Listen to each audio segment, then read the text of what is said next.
Welcome to food blaster.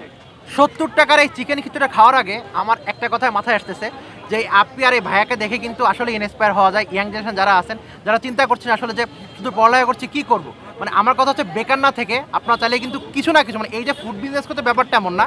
আমার কাছে মনে হয় ওনাদের মতো আপনার উদ্যোগ নেন, আশা করি আপনার নিজেদের খরচ তো চলবে, ফ্যামিলিকে যখন কিছু দিতে পারবেন এর থেকে ভালো কিছু হতে পারে না। আমরা দুইজন বিএল কলেজের ফিনান্স ডিপার্টমেন্টের দুইজন স্টুডেন্ট। আমরা প্রথমে ট্রাই করছিলাম যে জব করার কোথাও না কোথাও, আমরা অনেক জায়গায় ট্রাইও করছি, সিভি নিয়ে দৌড়াইছি অনেক শোরুমে। আমাদের এই জার্নিটা ইজি ছিল না, এখানে স্টল দিতে আমাদের অনেক স্ট্রাগল করা লাগছে।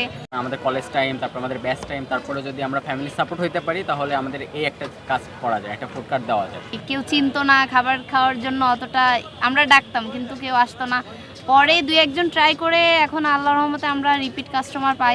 অনেকবারই খেয়েছি অনেক জায়গায়, কিন্তু এখানে খিচুড়িটার মানে মান কোয়ালিটি আসলে অসম্ভব সুন্দর, মুখে দিলেই মানে মনে হচ্ছে অমৃত খাচ্ছি। আর আমাদের খাবারটাও হোমমেড, তো আমি একটা কথা মনে করি যে মা পৃথিবীর বেস্ট রাঁধুনি।